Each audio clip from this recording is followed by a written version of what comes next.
Singapore इतना अमीर कैसे बना? अगर आप नक्शे में देखें तो सिंगापुर बहुत छोटा है। यह दक्षिण पूर्व एशिया में एक छोटा सा द्वीप देश है जो मलय प्रायद्वीप के छोर पर मलेशिया और इंडोनेशिया के बीच स्थित है। लेकिन भले ही इसका क्षेत्रफल छोटा है, आज यहाँ 6 मिलियन से ज्यादा लोग रहते हैं। और अर्थव्यवस्था की बात करें तो सिंगापुर दुनिया के सबसे अमीर देशों में से एक है। साल 2025 में इसकी कुल आबादी लगभग 6.1 मिलियन तक पहुंच गई। वहीं इसका प्रति व्यक्ति जीडीपी लगभग 1 लाख अमेरिकी डॉलर है। यह दुनिया में सबसे ऊंचे स्तरों में से एक है। लेकिन सिंगापुर पहले ऐसा नहीं था। जब ये 1965 में स्वतंत्र हुआ था, तब ये एक छोटा सा देश था जिसके पास लगभग कोई प्राकृतिक संसाधन नहीं थे। इसके पास खेती के लिए बड़ी जमीन नहीं थी। इसके पास न तो तेल था और न ही बड़े खनिज भंडार।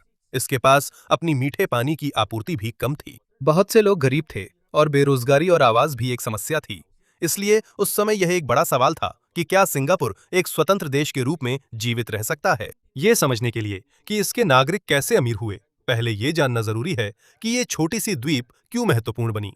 यूरोपीय लोगों के आने से पहले भी यहाँ लोग और व्यापारिक गतिविधियां थीं। लेकिन 1819 में जब ब्रिटिश अधिकारी स्टैमफोर्ड रफल्स आए तो यहाँ बहुत बड़ा बदलाव आया। ब्रिटेन ने देखा कि सिंगापुर का स्थान व्यापार के लिए बहुत अच्छा है।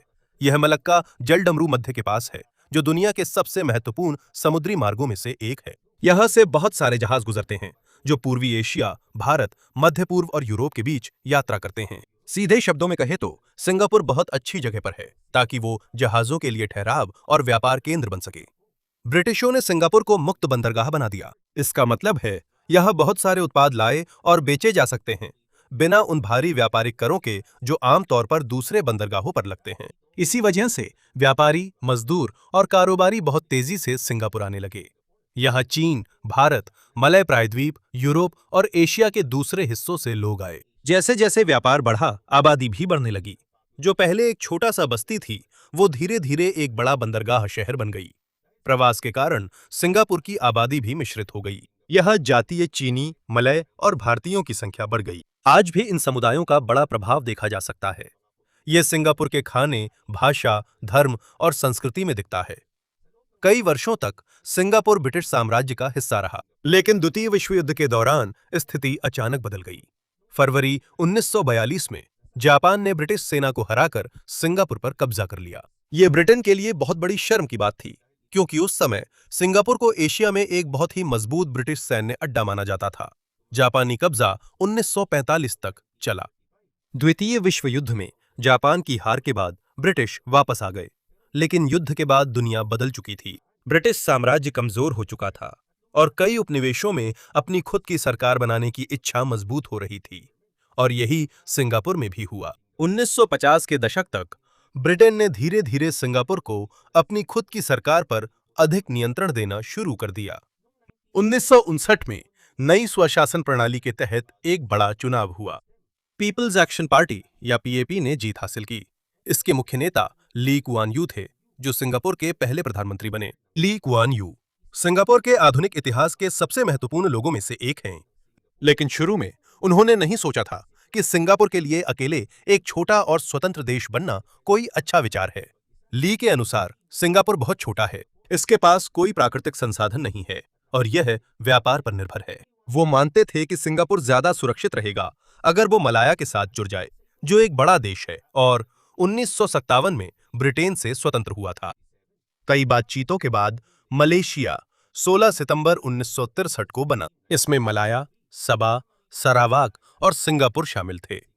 सिंगापुर के नेताओं को लगा था कि उनके जुड़ने से द्वीप की अर्थव्यवस्था और सुरक्षा को मदद मिलेगी, लेकिन जल्दी ही समस्याएं शुरू हो गईं। सिंगापुर में ली कुआन यू की सरकार और मलेशिया की केंद्रीय सरकार की सोच अलग थी। सबसे बड़ी समस्याओं में से एक राजनीति और विभिन्न जातीय समूहों के संबंधों को लेकर थी। सिंगापुर की आबादी में चीनी लोगों की बड़ी बहुसंख्या थी, जबकि पूरे मलेशिया में मलय लोग बहुसंख्यक थे। मलेशियाई सरकार की कुछ नीतियां थीं जो मलय और अन्य आदिवासी समूहों को विशेष सहायता और सुरक्षा देती थीं। ली कुआन यू की पीएपी मलेशियन मलेशिया का विचार आगे बढ़ा रही थी, जहां वे चाहते थे कि सभी नागरिकों के साथ, चाहे उनकी जातीयता कुछ भी हो, समान व्यवहार किया जाए। इसी वजह से राजनीतिक टकराव और बढ़ गया। अर्थव्यवस्था में भी समस्याएं आईं। दोनों पक्ष टैक्स, व्यापार और संघीय सरकार के पैसों के बंटवारे पर सहमत नहीं हो पाए। 1964 में सिंगापुर में हिंसक नस्लीय दंगे होने से तनाव और भी बढ़ गया। समय के साथ सिंगापुर और मलेशियाई सरकार के लिए आपसी सहमति बनाना और भी मुश्किल हो गया। आखिरकार मलेशियाई प्रधानमंत्री टुंकू अब्दुल रहमान को लगा कि अगर सिंगापुर संघ में बना रहा तो स्थिति और भी खतरनाक हो जाएगी। इसलिए मलेशियाई नेतृत्व ने एक बहुत ही असामान्य फैसला लिया। सिंगापुर द्वारा स्वतंत्रता मांगने के बजाय मलेशिया ने खुद ही सिंगापुर को संघ से बाहर करने का निर्णय लिया। 9 अगस्त 1965 को सिंगापुर आधिकारिक रूप से मलेशिया से अलग हो गया और एक स्वतंत्र और संप्रभु देश बन गया। उस दिन एक टेलीविजन प्रेस कॉन्फ्रेंस में ली कुआन यू बहुत भावुक हो गए जब वे विभाजन के बारे में बात कर रहे थे। उन्होंने लंबे समय तक यह माना था कि सिंगापुर और मलेशिया का एक साथ रहना उनके लोगों के भविष्य के लिए बहुत जरूरी है, लेकिन अब कोई और विकल्प नहीं बचा था। अचानक सिंगापुर एक छोटा सा स्वतंत्र देश बन गया। इसके पास कोई बड़ी सेना नहीं थी, इसके पास कोई प्राकृतिक संसाधन नहीं थे, इसके पास अपनी खुद की पानी की भी कमी थी, इसका घरेलू बाजार बहुत छोटा था और ये चारों तरफ से बड़े देशों से घिरा हुआ था। इसलिए 1965 में सिंगापुर को अभी तक नहीं पता था कि वह सैन्य रूप से मजबूत बनेगा या नहीं, क्या यह सफल होगा या क्या यह अकेले जीवित रह पाएगा। लेकिन अपनी सबसे बड़ी कमजोरी यानी छोटा होना के बजाय नई सरकार ने इसके अच्छे स्थान का फायदा उठाया। पोर्ट, मजदूरों और अंतर्राष्ट्रीय व्यापार का इस्तेमाल करके एक ऐसी अर्थव्यवस्था बनाई जो दक्षिण पूर्व एशिया के लगभग सभी देशों से अलग थी। और यहीं से वास्तव में सिंगापुर में तेज बदलाव की शुरुआत हुई। जब सिंगापुर 1965 में स्वतंत्र हुआ तो जिंदगी तुरंत अच्छी नहीं हुई। बहुत से लोग अभी भी बेरोजगार थे, अच्छे घरों की कमी थी और अर्थव्यवस्था छोटी थी। देश के पास कोई बड़ा प्राकृतिक संसाधन भी नहीं था, उसे अपने पानी का एक बड़ा हिस्सा मलेशिया से लेना पड़ता था। इसलिए नई सरकार की सबसे बड़ी समस्या सीधी थी। एक छोटा सा देश जिसके पास लगभग कोई अपना संसाधन नहीं है, वो पैसा कैसे कमाएगा। ली कुआन यू और उनकी सरकार के लिए वे खेती, खनन या तेल जैसे दूसरे देशों की तरह निर्भर नहीं रह सकते थे, लेकिन उनके पास दो बड़े फायदे थे। पहला, सिंगापुर की लोकेशन बहुत अच्छी है क्योंकि यह दुनिया के सबसे महत्वपूर्ण समुद्री व्यापार मार्गों में से एक पर स्थित है। दूसरा, यह बहुत सारे लोग हैं जिन्हें सिखाया जा सकता है और रोजगार दिया जा सकता है। इसलिए सिंगापुर ने अपनी अर्थव्यवस्था को पूरी दुनिया के लिए खोलने का फैसला किया। अपनी छोटी सी आबादी के लिए ही सिर्फ उत्पाद बनाने के बजाय वे सिंगापुर में बड़ी विदेशी कंपनियों को लाना चाहते थे। ये कंपनियां यहां फैक्ट्रियां बनाएंगी, पैसा और तकनीक लाएंगी और सिंगापुर के लोगों को रोजगार देंगी।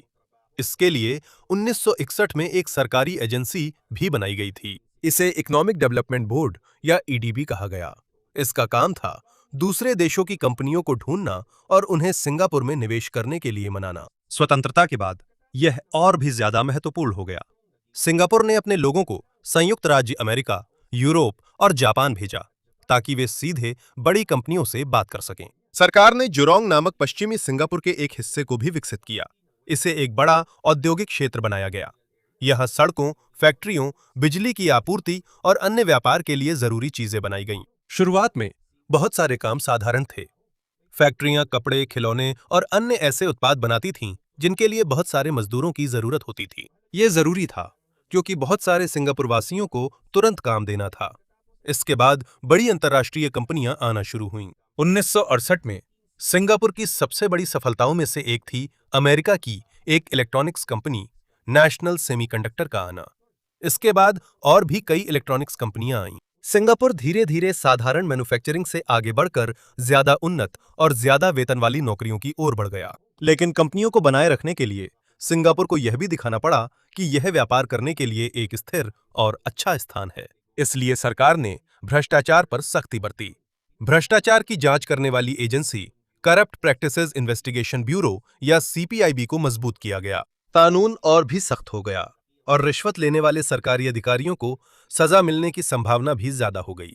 इसके साथ ही कई उच्च पदस्थ सरकारी अधिकारियों को अच्छा वेतन भी दिया गया। मकसद ये था कि देश के जिम्मेदार लोगों को बड़ी रिश्वत से बहकाना और भी मुश्किल बना दिया जाए। समय के साथ सिंगापुर को दुनिया के सबसे कम भ्रष्ट देशों में से एक के रूप में जाना जाने लगा। सिंगापुर कानून और सार्वजनिक व्यवस्था के मामले में भी बहुत सख्त है।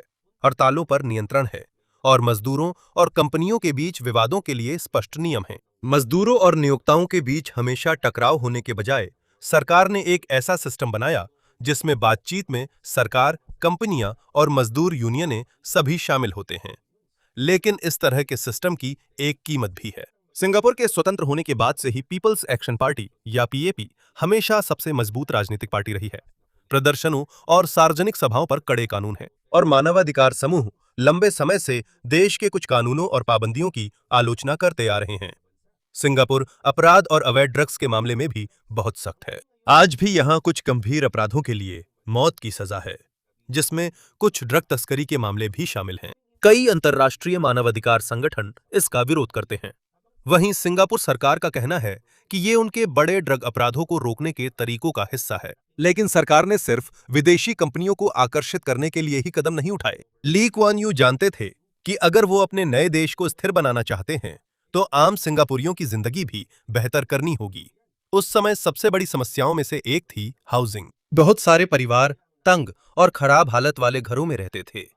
इसलिए 1960 में हाउसिंग एंड डेवलपमेंट बोर्ड या एचडीबी बनाया गया। एचडीबी ने बहुत तेजी से बड़े अपार्टमेंट बिल्डिंग्स बनाए। वे सिर्फ घर ही नहीं बना रहे थे, वे पूरी कम्युनिटीज बना रहे थे, जिनमें स्कूल, मार्केट, पार्क, क्लिनिक, सड़कें और बाद में पब्लिक ट्रांसपोर्ट भी शामिल थी। कई परिवारों के जीवन भर किराएदार बने रहने के बजाय सरकार भी चाहती थी कि सिंगापुरवासी अपने घर के मालिक बने। इसके पीछे एक महत्वपूर्ण कारण है। जब किसी परिवार का खुद का घर होता है तो उन्हें देश के भविष्य में अपनी हिस्सेदारी ज्यादा महसूस होती है। जब लोगों के पास अपना खुद का घर होता है तो वे देश को सुव्यवस्थित और स्थिर बनाए रखने की और भी ज्यादा इच्छा रखते हैं। इसलिए सरकार ने कई एचडीबी फ्लैट्स बेचे, जिन्हें परिवार 99 साल तक इस्तेमाल कर सकते हैं। लेकिन एक आम कर्मचारी घर कैसे खरीद सकता है? यहीं पर सेंट्रल प्रोविडेंट फंड या सीपीएफ काम आता है।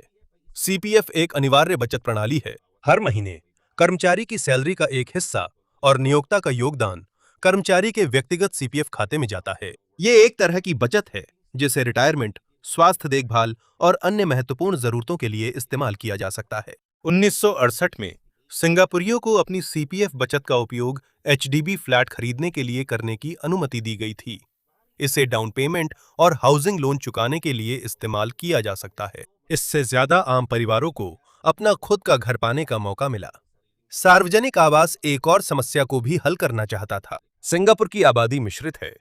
यह चीनी, मलय, भारतीय और अन्य समुदाय हैं और उस समय 1964 के नस्लीय दंगों की यादें भी ताजा थीं। सरकार नहीं चाहती थी कि ऐसे बड़े मोहल्ले बने जहां लगभग केवल एक ही जातीय समूह रहता हो। इसलिए 1989 में एथनिक इंटीग्रेशन पॉलिसी बनाई गई। ये तय किया गया कि एक एचडीबी ब्लॉक या मोहल्ले में किसी एक जातीय समूह के कितने परिवार रह सकते हैं, इसकी एक सीमा होगी। इसका उद्देश्य ये था कि चीनी, मलय और भारतीय समुदाय अलग अलग ना रहें और वे एक साथ रहने के आदी हो जाएं। यह सिस्टम परफेक्ट नहीं है और इसके आलोचक भी हैं। लेकिन एचडीबी का सिंगापुर के जनजीवन पर बहुत बड़ा प्रभाव पड़ा है। आज 1.25 मिलियन से अधिक एचडीबी फ्लैट्स बनाए जा चुके हैं। सिंगापुर की लगभग 80% निवासी आबादी एचडीबी आवासों में रहती है और लगभग 90% परिवार जो यहाँ रहते हैं वे अपने घर के मालिक हैं। लेकिन सिंगापुर जानता है कि सुंदर घर का कोई मतलब नहीं है अगर आबादी की शिक्षा कमजोर है, क्योंकि उनके पास न तो तेल है, न गैस और न ही बड़ी जमीन। इसलिए सिंगापुर के लिए सबसे महत्वपूर्ण संसाधन लोग ही हैं। इसलिए उन्होंने स्कूलों और प्रशिक्षण में बहुत पैसा लगाया। छात्रों को अंग्रेजी सिखाई गई क्योंकि ये अंतर्राष्ट्रीय व्यापार की मुख्य भाषा है। साथ ही उन्होंने अपनी मातृभाषाएं जैसे मंदारिन, मलय और तमिल की पढ़ाई भी जारी रखी।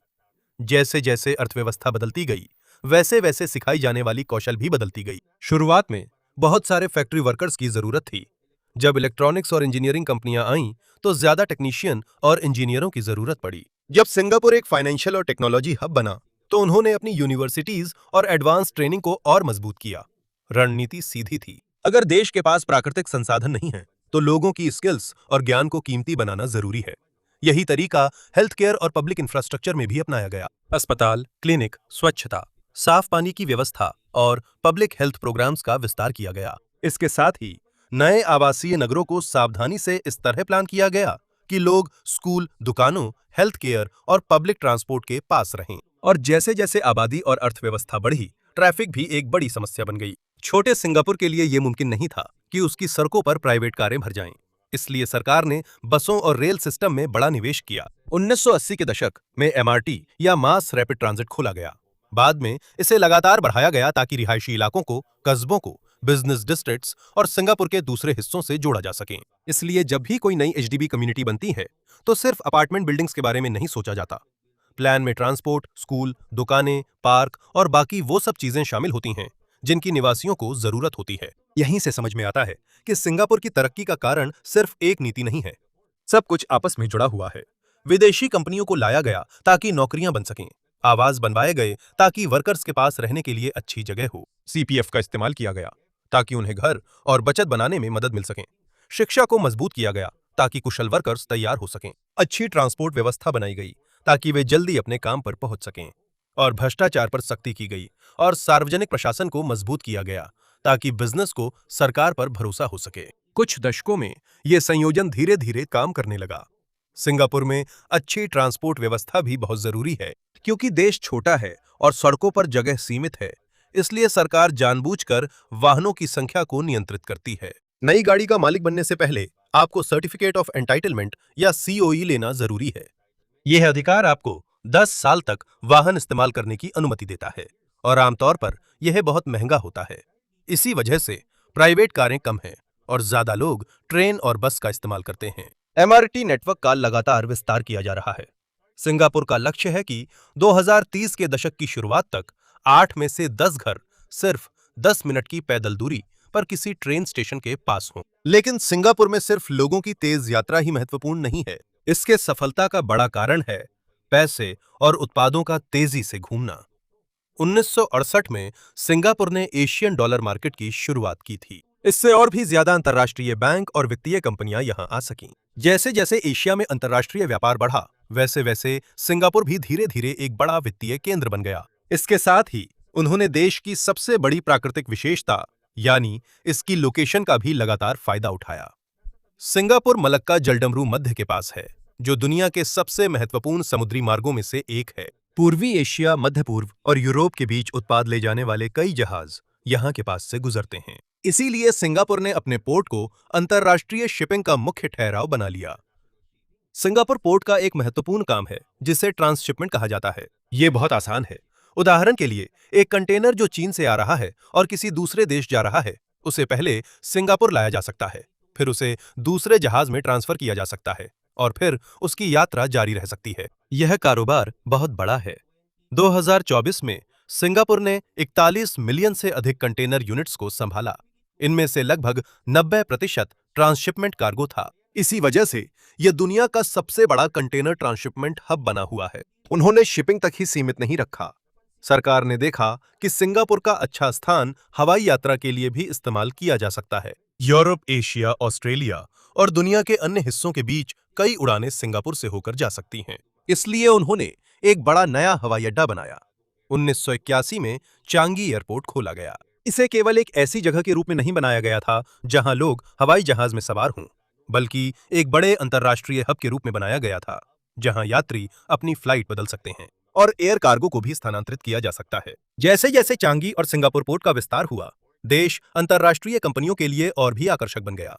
सिंगापुर में कामगारों, उत्पादों, उपकरणों और सप्लाई को लाना और ले जाना आसान हो गया। लेकिन एक और उद्योग है जो एक ऐसे देश के लिए हैरान करने वाला हो सकता है जिसके पास खुद का तेल नहीं है। सिंगापुर एक बड़ा ऑयल रिफाइनिंग और ट्रेडिंग सेंटर बन गया। देश के पास बड़े तेल भंडार नहीं हैं और उसे कच्चा तेल आयात करना पड़ता है। लेकिन इसे केवल एक समस्या मानने के बजाय सिंगापुर ने बड़े रिफाइनरी और पेट्रोकेमिकल सुविधाएं स्थापित की। यह दूसरे देशों से कच्चा तेल लाया जाता है, प्रोसेस किया जाता है और इसे डीजल, जेट फ्यूल, जहाजी ईंधन, केमिकल्स और अन्य उत्पादों में बदला जाता है। फिर इन्हें अंतर्राष्ट्रीय बाजार में दोबारा बेचा जाता है। उद्योग का एक बड़ा हिस्सा जुरोंग द्वीप पर है, जो एक बड़ा औद्योगिक क्षेत्र है जहां रिफाइनरी और केमिकल कंपनियां पास पास स्थित हैं। 100 से अधिक वैश्विक ऊर्जा और केमिकल कंपनियां वहां काम कर रही हैं। यह भी एक बड़ा फायदा है कि सिंगापुर से बहुत सारी जहाजें गुजरती हैं। इन जहाजों को ईंधन की जरूरत होती है। इसी वजह से सिंगापुर एक बहुत बड़ा बंकरिंग हब बन गया है। बंकरिंग का मतलब है जहाजों में ईंधन भरना। ये बड़े जहाजों के लिए पेट्रोल पंप जैसा है। 2024 में सिंगापुर में लगभग 55 मिलियन टन समुद्री ईंधन बेचा गया। इसीलिए यह दुनिया का सबसे बड़ा बंकरिंग पोर्ट बना हुआ है। इसलिए भले ही सिंगापुर के पास खुद का तेल नहीं है, फिर भी वो तेल उत्पादों का आयात, प्रसंस्करण, व्यापार और बिक्री करके कमाई करता है। ये सबसे अच्छे उदाहरणों में से एक है कि सिंगापुर कैसे अपनी लोकेशन और इंफ्रास्ट्रक्चर का इस्तेमाल उन संसाधनों से बिजनेस करने के लिए करता है जो उसके पास खुद नहीं है। जैसे जैसे सिंगापुर अमीर होता गया, वैसे वैसे उसने अपने यहाँ लाने वाली नौकरियों का प्रकार भी बदल दिया। शुरू में फैक्ट्रियां बहुत मददगार थीं, जिन्हें बहुत सारे साधारण मजदूरों की जरूरत थी। लेकिन जैसे जैसे सैलरी बढ़ी, जहां श्रम सस्ता था, ऐसे देशों से मुकाबला करना मुश्किल होता गया। इसलिए सिंगापुर धीरे धीरे ज्यादा उन्नत उद्योगों की ओर बढ़ गया। सेमीकंडक्टर और इलेक्ट्रॉनिक्स मैन्युफैक्चरिंग का विस्तार हुआ। फार्मास्यूटिकल कंपनियां, engineering firms, financial institutions, technology कंपनियां और बड़ी अंतर्राष्ट्रीय कंपनियों के रीजनल हेडक्वार्टर्स बढ़ गए। यह उनकी शिक्षा में लंबे समय से की गई निवेश महत्वपूर्ण साबित हुई, क्योंकि वहां के वर्कर्स ज्यादा कुशल थे। वे ज्यादा जटिल और महंगे उत्पाद और सेवाएं बना सकते थे, और ये लगातार विदेशी निवेश को आकर्षित करता रहा। सिंगापुर डिपार्टमेंट ऑफ स्टैटिस्टिक्स के अनुसार 2024 के अंत तक देश के कॉरपोरेट सेक्टर में विदेशी प्रत्यक्ष निवेश का स्टॉक 3 ट्रिलियन सिंगापुर डॉलर से भी अधिक पहुंच गया। इसका मतलब है अंतर्राष्ट्रीय कंपनियों की बहुत बड़ी रकम सिंगापुर में लगी हुई है, क्योंकि वे इसे एशिया में अपने व्यापार के लिए आधार के रूप में इस्तेमाल करती हैं। लेकिन सिर्फ निजी कंपनियां ही निवेश नहीं कर रही हैं। जैसे जैसे देश की संपत्ति बढ़ी, सिंगापुर सरकार ने भी भविष्य के लिए राष्ट्रीय संपत्ति के एक हिस्से को निवेश करने का तरीका निकाला। इनमें से सबसे महत्वपूर्ण में से एक है टेमासेक। यह एक निवेश कंपनी है जो सिंगापुर सरकार की स्वामित्व वाली है। यह सिंगापुर और दूसरे देशों की कई कंपनियों और उद्योगों में निवेश करती है। 31 मार्च 2026 तक टेमासेक का नेट पोर्टफोलियो मूल्य लगभग 518 बिलियन सिंगापुर डॉलर तक पहुंच गया। 1981 में जीआईसी भी बनाया गया था, ताकि सिंगापुर के विदेशी भंडार को दुनिया भर की अलग अलग संपत्तियों में निवेश किया जा सके। जीआईसी अपने पास रखे गए पैसों की सटीक कुल राशि जारी नहीं करता, लेकिन ये अपनी तरह के सबसे बड़े निवेश संगठनों में से एक है। इसका काम सिंगापुर के भंडार की सुरक्षा करना और उन्हें बढ़ाना है, ताकि देश लंबे समय तक इनका इस्तेमाल कर सके। ये बहुत जरूरी है कि इन सभी फंड्स को एक बड़े बैंक अकाउंट की तरह एक साथ न मिलाया जाए। टेमासेक, जीआईसी और सीपीएफ का काम अलग अलग है। सीपीएफ मुख्य रूप से कर्मचारियों की रिटायरमेंट, आवास और स्वास्थ्य देखभाल के लिए बचत प्रणाली है, जबकि टेमासेक और जीआईसी की राष्ट्रीय परिसंपत्तियों और भंडार के निवेश में अलग अलग भूमिकाएं हैं। यहीं से समझ आता है कि सिंगापुर के अमीर होने के पीछे सिर्फ एक वजह नहीं है। सिर्फ इसलिए नहीं कि इसकी लोकेशन अच्छी है। दुनिया में कई जगहें हैं जिनकी लोकेशन भी अच्छी है, लेकिन वे सिंगापुर नहीं बन पाई। देश ने अपनी लोकेशन का इस्तेमाल बेहतरीन पोर्ट, एयरपोर्ट, पब्लिक ट्रांसपोर्ट, कुशल श्रमिक, स्थिर सरकार, व्यापार के अनुकूल नीतियां और इंफ्रास्ट्रक्चर में बड़े निवेश के साथ किया। जब कोई अंतर्राष्ट्रीय कंपनी सिंगापुर आती है, उसके उत्पादों के लिए पोर्ट है, वर्कर्स और एग्जीक्यूटिव्स के लिए एयरपोर्ट है, प्रशिक्षित कर्मचारी, अच्छी सड़कें और ट्रेनें, वित्तीय प्रणाली और सरकारी एजेंसियां जो व्यापार पर केंद्रित हैं। इसलिए हर नई इंडस्ट्री सिंगापुर की मदद करती है। बंदरगाह मैन्युफैक्चरिंग में मदद करता है, मैन्युफैक्चरिंग व्यापार में मदद करता है, व्यापार बैंकिंग में मदद करता है, एयरपोर्ट रीजनल हेडक्वार्टर और टूरिज्म में मदद करता है, शिक्षा इन सब के लिए वर्कर्स देती है, और देश की कमाई हुई रकम को फिर से इंफ्रास्ट्रक्चर, लोगों और भविष्य के लिए रिजर्व्स में निवेश किया जाता है। समय के साथ सिर्फ मैन्युफैक्चरिंग और शिपिंग ने ही सिंगापुर को अमीर नहीं बनाया, इसकी फाइनेंस इंडस्ट्री भी बहुत तेजी से बढ़ी है। ये लंबे समय से हांगकांग के साथ एशिया के प्रमुख फाइनेंशियल सेंटर के रूप में प्रतिस्पर्धा कर रहा है। लेकिन पिछले कुछ सालों में ज्यादा अंतर्राष्ट्रीय निवेशकों और वेल्थ मैनेजर्स ने सिंगापुर में पैसा लगाया है। 2024 तक देश में प्रबंधन के तहत संपत्तियां 6 ट्रिलियन सिंगापुर डॉलर से अधिक हो गई हैं। इसका मतलब है दुनिया भर से बहुत बड़ी मात्रा में पैसा सिंगापुर में स्थित वित्तीय कंपनियों द्वारा प्रबंधित किया जाता है। अंग्रेजी भाषा का इस्तेमाल भी इसमें बहुत मददगार है। हालांकि सिंगापुर में बहुत सारे चीनी, मलय, भारतीय और अन्य समुदाय हैं, लेकिन सरकार, शिक्षा और अंतर्राष्ट्रीय व्यापार में अंग्रेजी मुख्य भाषा है। इसी वजह से सिंगापुर के लोग संयुक्त राज्य अमेरिका, यूरोप और दुनिया के अन्य हिस्सों की कंपनियों के साथ ज्यादा आसानी से काम कर पाते हैं। लेकिन जैसे जैसे सिंगापुर की संपत्ति बढ़ रही है, एक समस्या जो आजादी के समय से ही इसके साथ जुड़ी हुई है, वो अब भी बनी हुई है। देश छोटा है और अपनी खुद की संसाधन सीमित हैं। सबसे महत्वपूर्ण में से एक है पानी। आज भी सिंगापुर का मलेशिया के साथ एक बड़ा जल समझौता है, 1962 में हस्ताक्षरित समझौते के तहत सिंगापुर मलेशिया की जोहोर नदी से हर दिन 250 मिलियन गैलन कच्चा पानी ले सकता है। ये समझौता 2061 में समाप्त हो जाएगा, क्योंकि सिंगापुर केवल दूसरे देश पर निर्भर नहीं रहना चाहता था। उसने पानी प्राप्त करने के लिए अन्य तरीके अपनाए। वह वर्षा जल एकत्र करता है, समुद्र से डिसैलिनेटेड पानी बनाता है और शुद्ध किए गए पुनर्चक्रित पानी का उपयोग करता है, जो साफ पानी है जो वेस्ट वाटर से आता है और बहुत सख्त ट्रीटमेंट से गुजरता है। भविष्य में सिंगापुर को उम्मीद है कि उसकी पानी की जरूरत का बड़ा हिस्सा शुद्ध किए गए पुनर्चक्रित पानी और डिसैलिनेशन से आएगा। छोटा होना और दूसरे देशों पर निर्भर होना भी उन कारणों में से एक है जिसकी वजह से सिंगापुर राष्ट्रीय रक्षा को लेकर बहुत गंभीर है। 1967 से वहां अनिवार्य सैन्य सेवा है। अधिकांश सिंगापुरी पुरुषों को पूर्णकालिक सैन्य सेवा से गुजरना पड़ता है। इसके बाद अगर कोई राष्ट्रीय आपातकाल आ जाए तो उन्हें आरक्षित सैनिकों के रूप में भी बुलाया जा सकता है। कारण सीधा है, सिंगापुर की स्थायी आबादी मलेशिया और इंडोनेशिया की तुलना में बहुत छोटी है, इसलिए उसे प्रशिक्षित नागरिकों का एक बड़ा समूह चाहिए जो जरूरत पड़ने पर रक्षा में मदद कर सकें। सिंगापुर आधुनिक सैन्य उपकरणों पर भी बहुत खर्च करता है। सिंगापुर सशस्त्र बलों के पास उन्नत लड़ाकू विमान, युद्धपोत, पनडुब्बियां, वायु रक्षा प्रणाली और बख्तरबंद वाहन है। इसने संयुक्त राज्य अमेरिका से 20 F-35 लड़ाकू विमान भी खरीदे हैं और पहला विमान 2026 के अंत तक डिलीवर होने की उम्मीद है। लेकिन सिंगापुर की मुख्य रक्षा रणनीति युद्ध की तलाश करना नहीं है। खुद रक्षा मंत्रालय के अनुसार यह दो चीजों पर आधारित है, निवारक क्षमता और कूटनीति। निवारक क्षमता बहुत सरल है, सेना को इतना मजबूत बनाना कि कोई भी देश हमला करने से पहले अच्छी तरह से सोचने पर मजबूर हो जाए। कूटनीति का मतलब है दूसरे देशों के साथ अच्छे संबंध बनाए रखना ताकि टकराव की नौबत ही ना आए। और यहीं पर सिंगापुर की सबसे बड़ी चुनौतियों में से एक सामने आती है, इसका संबंध यूनाइटेड स्टेट्स और चीन के साथ। दोनों देश सिंगापुर के लिए बहुत महत्वपूर्ण हैं। यूनाइटेड स्टेट्स इसका सबसे बड़ा विदेशी निवेशक है और हजारों अमेरिकी कंपनियां सिंगापुर में काम कर रही हैं। दोनों देशों के बीच सैन्य संबंध भी काफी करीबी हैं, भले ही सिंगापुर अमेरिका का औपचारिक सैन्य सहयोगी नहीं है। चीन भी बहुत महत्वपूर्ण है।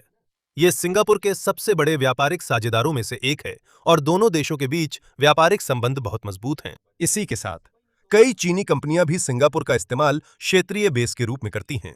इसलिए सिंगापुर नहीं चाहता कि वह बस एक पक्ष का ही चुनाव करे। इसकी स्पष्ट वन चाइना पॉलिसी है, लेकिन यह संयुक्त राज्य अमेरिका के साथ भी करीबी आर्थिक और सुरक्षा संबंध बनाए रखता है। सिंगापुर अपने फैसले खुद लेने की कोशिश करता है, जो देश के लिए सबसे अच्छा हो उसी के आधार पर, न कि इसलिए कि वॉशिंगटन या बीजिंग उस पर दबाव डाल रहे हैं। लेकिन जैसे जैसे संयुक्त राज्य अमेरिका और चीन के बीच प्रतिस्पर्धा बढ़ती जा रही है, इस तरह का संतुलन बनाए रखना और भी मुश्किल होता जा रहा है। अगर एशिया में कोई बड़ा संघर्ष होता है, खासकर ताइवान को लेकर, तो सिंगापुर पर दोनों पक्षों से दबाव आ सकता है। यह समस्या है क्योंकि सिंगापुर की पूरी सफलता एक ऐसे विश्व पर निर्भर करती है जहां जहाजों की आवाजाही स्वतंत्र रूप से हो सके। अंतर्राष्ट्रीय व्यापार खुला है, देशों के बीच पैसा घूमता है और कंपनियां निवेश करने के लिए सुरक्षित महसूस करती हैं। जब वैश्विक अर्थव्यवस्था संयुक्त राज्य अमेरिका और चीन के विरोधी समूहों में बढ़ जाती है, तो सिंगापुर के लिए बीच में बने रहना मुश्किल हो सकता है। यहां तक कि सिंगापुर का अपना नेतृत्व भी कह रहा है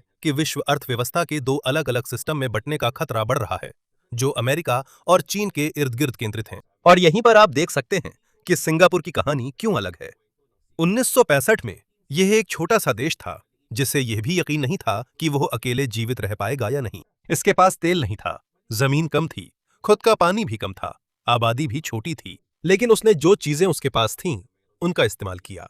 शिपिंग के लिए अच्छी लोकेशन का इस्तेमाल किया, पोर्ट और एयरपोर्ट को वर्ल्ड क्लास बनाया, विदेशी कंपनियों को लाया ताकि लोगों को नौकरी मिल सके, शिक्षा को मजबूत किया ताकि वर्कर्स की स्किल्स बढ़ें, पब्लिक हाउसिंग और ट्रांसपोर्ट बनवाया, करप्शन पर सख्ती की, फाइनेंस, टेक्नोलॉजी, मैन्युफैक्चरिंग और नेशनल डिफेंस में निवेश किया। और सबसे बढ़कर उसने बार बार अपनी रणनीति बदली जब भी दुनिया बदल रही थी। इसलिए सिंगापुर के अमीर बनने का सबसे बड़ा कारण ये नहीं है कि उसे कोई सीक्रेट फॉर्मूला मिल गया। इसने असल में जो किया वो ये था कि इसके पास जो थोड़ी बहुत चीजें थीं, उनका सही तरीके से इस्तेमाल किया। लेकिन वही चीजें जिन्होंने सिंगापुर को अमीर बनाया, जैसे कि ग्लोबल ट्रेड, अंतर्राष्ट्रीय निवेश और पूरी दुनिया से जुड़ाव, वही भविष्य में इसके लिए सबसे बड़ी समस्या भी बन सकती हैं। तो लगभग 60 साल की तेज तरक्की के बाद सिंगापुर के लिए अगला बड़ा सवाल ये नहीं है कि क्या ये अमीर बन सकता है। अब सवाल ये है कि क्या ये ऐसी दुनिया में सफल रह सकता है जो पहले से ज्यादा बटी हुई, तनावपूर्ण और अनिश्चित है, जितनी कि तब थी जब इसकी तरक्की शुरू हुई थी।